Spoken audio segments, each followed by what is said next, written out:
Welcome to Moments with Marianne. This is your host, Marianne Pastana.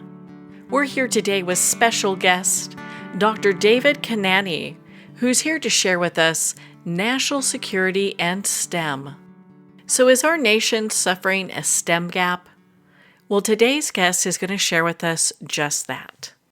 So Dr. David Kanani is a prominent figure in STEM education, currently serving as the Director of U.S. ORT Operations, President of Bramson ORT Institute of Technology, and President of Los Angeles ORT College. Born in Iran, Dr. Kanani has a rich educational background, beginning with a technical high school education at an ORT institution. He earned his engineering degree in electronics and nuclear physics from Geneva and a master's degree in telecommunications from France, before completing his PhD in electrical engineering and computer science at Princeton University.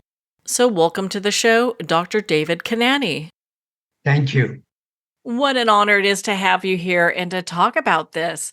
So I think even before we get started or too far down the road here, I'd love to hear about your background in STEM. I was born in Iran. I did my 6 years of primary school in my hometown, and then I went to Tehran.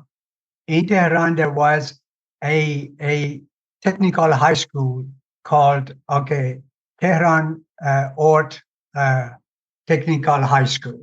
ORT is a global institution offering career curriculum to many people over the world. I will explain that later on. But I did 6 years of technical school in Iran. I got a scholarship from ORT to go to Geneva, Switzerland. I was there for 5 years. I learned French because I was speaking a little bit English before going there. Then I did an engineering degrees in nuclear physics and electronics. Then I went to France thereafter and did a master degree in shortwave telecommunication. I went back to Iran. I taught for 4 years in 2 Iranian universities under Shah's regime. And then the Iranian Ministry of Higher Education gave me a scholarship to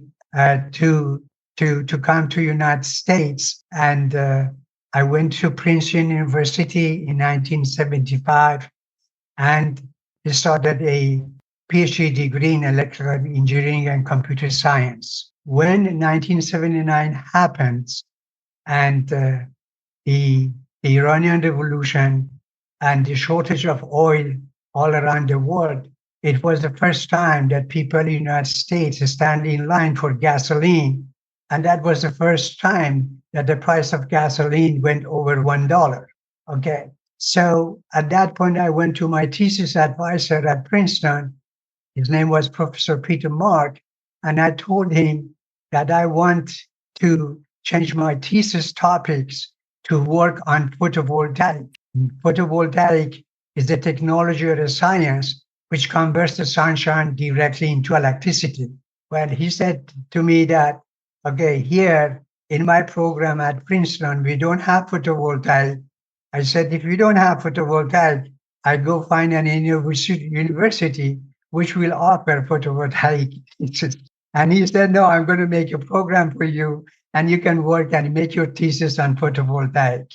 So I finished my PhD at Princeton in 81. Then I was hired by Arco Solar because after the 79 Iranian 1997 actually revolution, all the oil companies started a photovoltaic division, a solar division, solar electric division or photovoltaic division. So I was hired by Arco and I went to Arco Solar and Arco hired 11 other PhDs in different fields in order to start a research and development program on creating photovoltaic energy. So that program lasted 3 or 4 years because all the oil companies started with that, but many private companies started on photovoltaics and the old companies, Arco, did not continue with that. And then I went back into the solar business, and then I got a call from, we have two auto schools in United States, one in Los Angeles, one in New York. I was called to come and help them. And since 2014, I joined the School of Art in United States. And during that time, I have developed the STEM curriculum and the STEM teacher training uh, for American high schools, because I came to realize how behind I mean United States, behind the STEM education versus all of our other competitors. So all my background since the beginning of high school until now that we are talking has been in the technology and STEM. Truly STEM meaning science, okay, the technology, engineering, and math. And that's why I decided to create a STEM curriculum to do something for the country. And really, right now, we got that program. It took 3.5 years, 4 years for us to develop that program. Beside myself, okay, I had three other people, higher degrees, to help create this program for us. And the program has been licensed. We submitted the program to New York Academy of Science, and it was certified in May of 2022. So we are one of the 5 programs that they have approved, and we truly have created a genuine STEM program in the real sense of it. Just because of my background and the other people that I hired to work with me, and the necessity that I saw that this country has for waking up.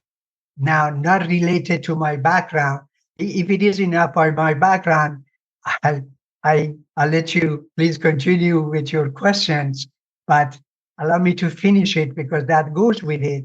So during that time, I realized that there was a report presented by Pentagon in January of 2021 to Congress. The purpose of that, it was to really, the report itself is called Industrial Capabilities, but it's a 184-page report. And in that report, the Pentagon says that the lack of STEM in our educations, high schools and colleges, is a national security for us, because the Chinese are producing 800% more, meaning 8 times more STEM educated students from their colleges. Russia does 400% more than us, and we are way behind. We are number 13 in the world as far as graduating STEM-related students from our colleges. And this report is really alarming, and they call it that's a national security for our country. The Bureau of Labor Statistics has a report that says that between 2023, we will have a market which needs 1 million of STEM-related jobs, and we do not have the capability to produce those jobs the way that we are working right now. At present meaning a year ago, okay, we are lacking 150,000 STEM teachers for our high schools. So all of these are alarming problem, information for us to wake up. In the report, the Pentagon says that we have neglected our STEM education for the past several decades. And I would say for the past 50 years or 60 years. We need to change the way that we incorporate STEM into our curriculum from high school all the way to colleges. And we have prepared a program for a curriculum for this for the high school, and a STEM teacher training curriculum for high school teachers who have a bachelor degree in one of the science related um, subject, meaning that math, science, technology, and engineering, to take that course. And by virtue of that, they will become certified STEM teachers. So we have done phenomenal things, and we would like to really present it to the country, do all of our effort for our principals in high schools and our teachers in high school and our people in colleges. Okay, find out we need to emphasize STEM education, and we have prepared a tool to give them to start from the high school, which is truly a STEM related course. When the program was certified by New York Academy of Science, it adheres to 26 framework of NGSS, which is the national science, the new generation, okay, the new generation science standard. This NGSS has been given to the country, okay, 5, 6, 7 years ago, but nobody has implemented it. We have implemented all the 26 frameworks that NGSS requires for a STEM course. So we truly and genuinely have a real STEM program. I can technically explain what we start with and what we end up with, etc., but it's not part of that discussion, I believe, which is too technical. But we do have a genuine STEM program. We do a curriculum. With the curriculum, we have an instructor manual to go with it to say how the teacher needs to teach that course. And more importantly, we have developed a STEM teacher training and professional development for teachers to become certified STEM teacher. In that 5-10 minutes that I've been talking, I'm telling you everything that we have done and why we have done it. And we are qualified, and we have generated one of the best STEM curriculum, the STEM teacher training that I have seen in this country. That's the end of my preaching or answering your question. I will answer any other question that you may have. Oh, I've got a few. And thank you for taking the time to explain that, because I love how, I mean, your background's so fascinating and how that all dovetails to where you are today. It's almost like coming full circle in many ways with working with the ORT and doing that. And I am so grateful that we have you here helping us with this. I mean, because you hear about STEM talk all the time. People talk about STEM, but so what are some of the major obstacles that you're seeing that is preventing us from strengthening our STEM capabilities? How can we change that? That's an excellent question. Unfortunately, many people I'm talking now about high school education. They are taking the easy route, meaning that so they know that they need to teach STEM, but the curriculum that they have chosen or they choose or that I have seen they are using is, if I may say, and I'm not trying to really be disrespectful to anybody. The most of the program that they teach in high school and the STEM program is a Mickey Mouse STEM program. It has no substance. They just want to say, yes, we are going to go and see because the government wants us to teach STEM and we are teaching STEM. But when you look at it in the content of the curriculum that they have and the content of STEM teacher training that they have, it is not a STEM. Well, on that note, we're going to pause here for a quick break. We've been speaking with Dr. David Kanani in regards to the STEM crisis in the U.S. We'll be right back after these messages from our sponsors.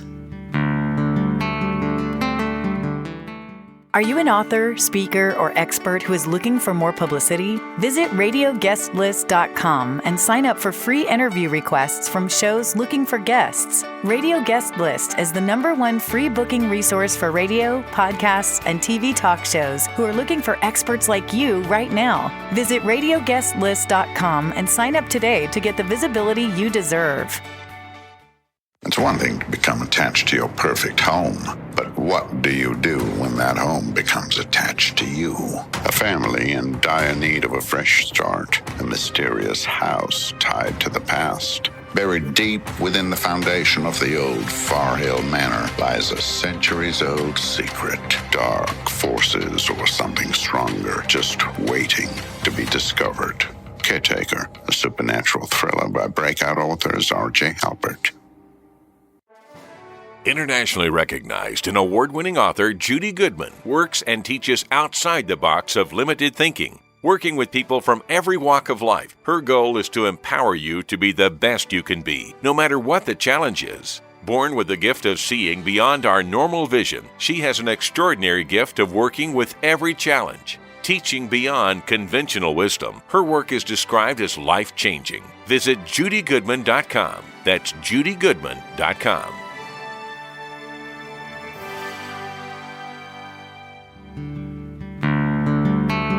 I'd like to thank Jason Eastwood at Guitarfulness for sharing his inspiring music and talent with us. His music is known worldwide for cultivating atmospheres of harmony, inner peace, and clarity. Visit Jason's website at guitarfulness.com. Join his newsletter, be part of his community, and download his music. Welcome back to Moments with Marianne. We're here today with special guest, Dr. David Kanani, who's here to share with us the STEM crisis in the U.S. It would seem that we need to have higher degrees of STEM available for students and for educators. What are some of the challenges that you're facing? The one problem is that our leaders in high school need to really, I don't want to say wake up, because they have woken up. They know there is need for a STEM, but take it a little bit more difficult way, a more substantive way of teaching STEM. We have prepared everything for them. We have prepared a lesson plan for them. We have prepared anything to make it easy for them to truly teach STEM from the beginning to the end. One of the problems then is that our high school people who are deciding what type of curriculum and to really use genuine STEM curriculum and STEM program. And the teachers need to really be willing to not go and take the professional development, which is all the theoretical things that we have included in our STEM teacher training. All the proficiencies needed for the professional development is included in STEM teacher training. But we have included science material in it too. So that's why we require now those teachers who take our course need to really have a bachelor degree in one of the 4 STEM related subjects in order to be able to understand our course and in order to qualify for us to give them a certification as certified STEM teacher. So that one is the teachers, one is the schools, and then the next one is the parents. The parents have to become involved with what is happening. And I know many parents, and there are many PTAs who are actively following, let's say, supervising what they related to school and their school is doing for their children. But these parents needs to be educated also, not educated, be informed, okay, that there is real STEM. What is being taught in our high schools, it is not STEM. If they say, oh, we're doing robotic, we are doing STEM, what they do robotic, but then they want to move from the cart from one side to the other. Instead of teaching them how to code it, okay, they give them the the coding to type in. We have included real computer programming, coding in our program as part of the computer science part of it. The people who do take our courses, those students, they, they learn how to code in HTML and JavaScript. And now we have included Python, which is a new program, okay, which is very much used in the industry. AI uses Python in order to do whatever they do. I'm not saying that my program and our subject compares to AI, but we have been aware of what is needed in the market, what a student needs to know at the high school level so that they know what to choose and which university and which field to go in order to be productive and being a member of people who are doing something for STEM in our society. I really don't know how to say it. I don't know who to talk to, but the parents needs to be involved. The high schools, principals, and teachers need to really accept. Yes, you need to learn, not just to go and sit in the class or take a course and say, "Oh, I've taken professional development. Now I'm going to get credit for professional development, etc." We have made our STEM program to be qualified for continuing the education credit for those states, okay, which need their teacher to take some continuing education credit so that our course is qualified and certified for that. So we have done everything and we have chewed everything and put it in plate and put it in front of them. They just have to be honest with themselves and with the students, open their eyes, see what other people are doing in other countries, see how advanced they are ahead of us. Okay, as I said, in 2031, okay, we will have, the Pentagon has actually done that research. We will have 1 million job related to STEM related jobs, and we will not have enough graduate for it. Then again, not only we are going to bring our students from other countries, we are going to bring our STEM, okay, workers from the other countries to do it for us. We need to wake up. We need to do something for this country. 50 years or 60 years of neglecting real science is enough. We need to really do justice to our students in high school and therefore in our universities, if I may.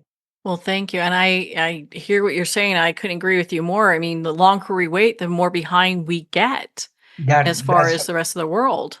Yes, we are. We are. But we have all the resources. We have all the monies. Okay, we have all the peoples. We have a lot of intelligent people in these countries.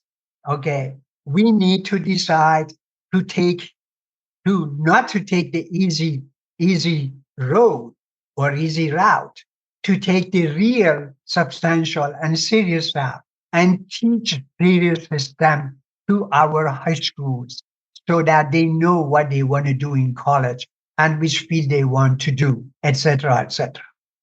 It seems nowadays that there are many paths that lead children into their different career paths. Now, with the STEM teacher training initiative that you have, is there some type of training for students to prepare them for security-related STEM fields?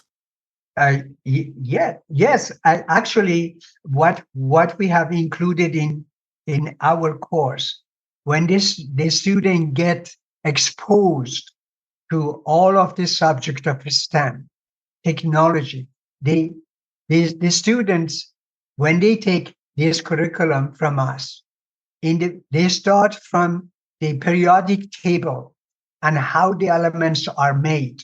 What is the difference between a metal, an insulator, and most importantly, a semiconductor? What is a semiconductor? The semiconductor is the basis of everything that we have in computer science. If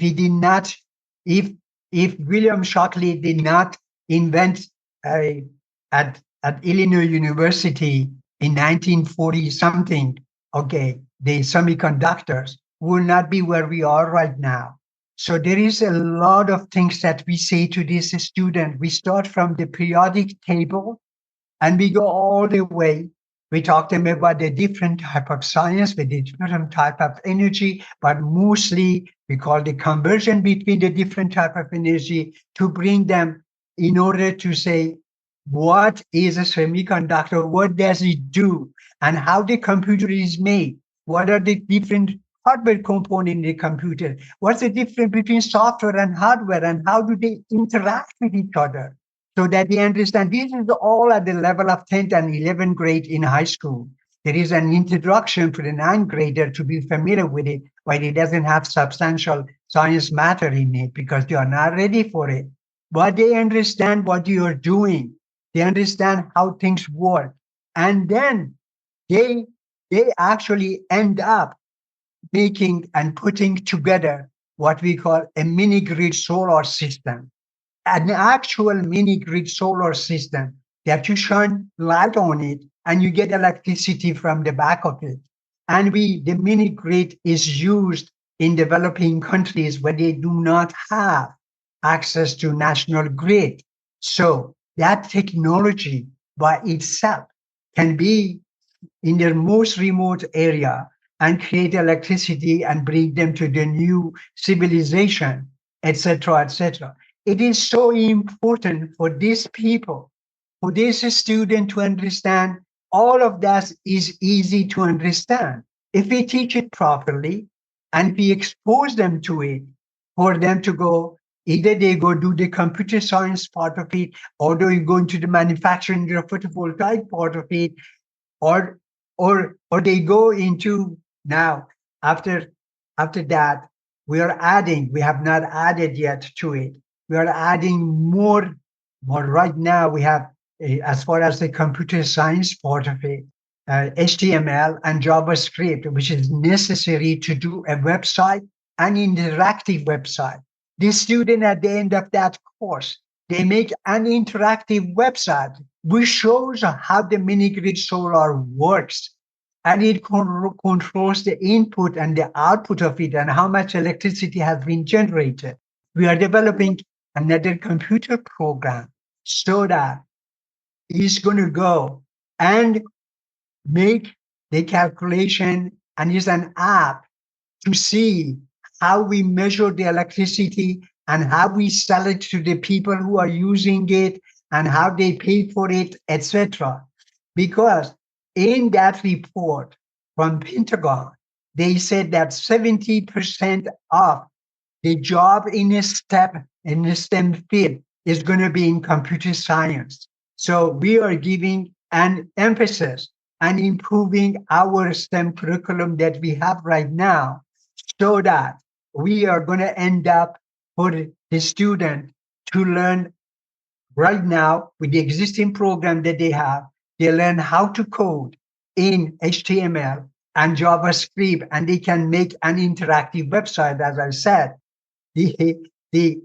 But now with the advance of AI and the advance of computer science, we are including Python coding, Python programming, which is an essential program. So they teach the student at the level of 10th, 11th grades in high school, they will be able to do coding in Python, which give them tremendous opportunity when they go to college to do whatever they want.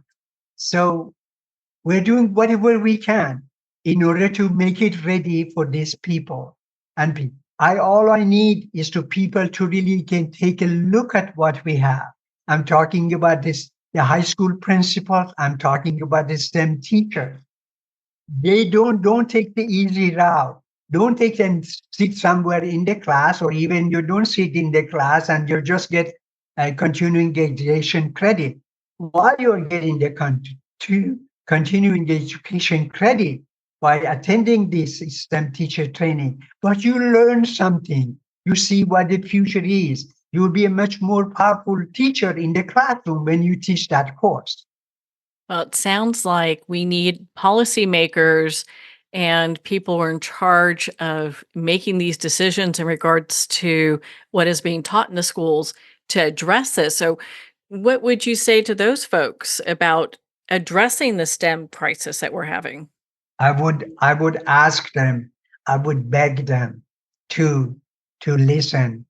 It is not, we have been teaching, our STEM curriculum and teacher training for the past 3 years to some limited number of students and teachers, okay, in New York and in Los Angeles, free of charge. And we have had tremendous back return from them. Okay, the way that they like it, they love it, etc., etc. So we need to be. They need to give us the opportunity, the audience, for us to explain what we have developed for the sake of this country, for the sake of our students, to really, while the students are sitting in the class and spending their time, quote unquote, taking what they call, they teach math and they say we are teaching a STEM. No, math is not a STEM. A STEM is a combination of all of those technology, engineering, and math together. And it needs to be project based. One of the 26 criteria was that you need to use all subjects and based of that subject made a project out of it. And we have done that. So we have done that. We have the we can show to them. We can show how it works. So it's very important for us to have access to these people. And I really don't know how to thank you truly and honestly to give that opportunity for us to explain what we have for the sake of our students, for the sake of the community needs to get involved. The parents need to force their respective high school, okay, to do and teach real STEM, not really a Mickey Mouse program. We think our students come in and say, oh, you know what, we did robotic. And the parents don't know because the kids go home and they say, oh, we did robotic in high school. Or say, oh, good. No, we teach them how to code it to do the robotic. We teach them, I don't know, we teach them how to put together a real solar system with all the components which goes in it. We explain all the components in the beginning to them. It has math, science, engineering, technology, everything in it. Okay, in order to go and do that, we have prepared a unique program for people to use. And people have to become honest with them. I'm talking the people who are in charge. Okay, so that while they're wasting the time of the student in the classroom, they might as well learn something which benefits them and benefits the nation as a whole. So I hope to have the opportunity to explain that to whoever is willing to listen what we have in order to do something for my part, for the well-being of this country and our students in this country, doing a very sacred job of giving this opportunity to me to explain whoever is listening, your audience. The community needs to be involved. The teacher needs to be involved. The principal needs to be involved. The government needs to be involved. They need maybe to give them more budget, whatever they need. It has nothing to do with the money part of it. It has to do with the principal part of it. All that classroom they have, they teach whatever they call a STEM, but they need to teach real STEM for the sake of the student and for the sake of country, so that we don't continue lagging behind Russia, lagging behind, we are lagging with China, and we are lagging between for 11 other countries. Okay, United States is behind many other people. Okay, because they take care of teaching, putting a little bit more STEM education and get much better result. We have nothing. We don't miss anything to do the same thing. We just need to wake up. We need to be honest with ourselves, and we need to offer the real STEM program. So, Doctor, where can our listeners and all of the people that are listening, where can they learn more about Los Angeles ORT College? They can go to our website. So laort.edu. We explain right now at this point, we have the STEM teacher training, but we are adding now our curriculum to our website so that the people come and take a look at what it is. We actually are offering a free webinar for a STEM teacher, for high school teachers who want to become certified STEM teachers. It's a free webinar. They can participate in the free webinar. We explain whatever we say as far as the teachers are concerned. We are now putting up our curriculum, and then we explain to principals of high schools what are the subject matters that we are teaching. Okay. And the student can handle it, because I said we have done tests and we have taught this in some high schools in New York and in Los Angeles, and the students and the teachers and the principals like it a lot. So it's a matter of us willing to do a little bit a more difficult and a real job than what they take the easy route. So they need to wake up. They need to be sincere. They need to be honest with their students and with their time and with the parents. Parents needs to get involved. Community needs to get involved in order for us not to continue neglecting our STEM education in the country. Oh my goodness, Doctor, you are such an inspiration, and I'm so glad we had this talk. Thank you so much for taking the time to be on the show with us here today. Thank you very much. Well, thank you, Dr. David Kanani. It has been such an honor to spend this time with you and to talk about the STEM education crisis in the U.S.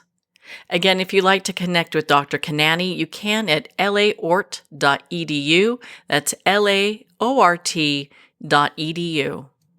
Well, we're at the end of our time today. I'd like to thank everyone for tuning in. You've been listening to Moments with Marianne, where we make every moment count.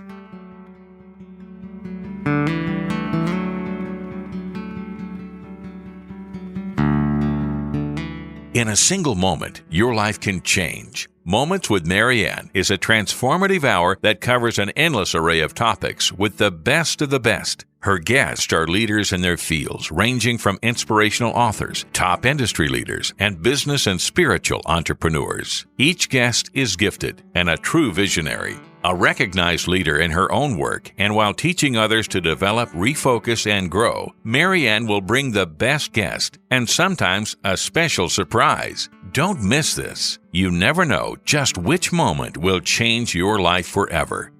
Make sure to tune in and visit momentswithmarianne.com for more information.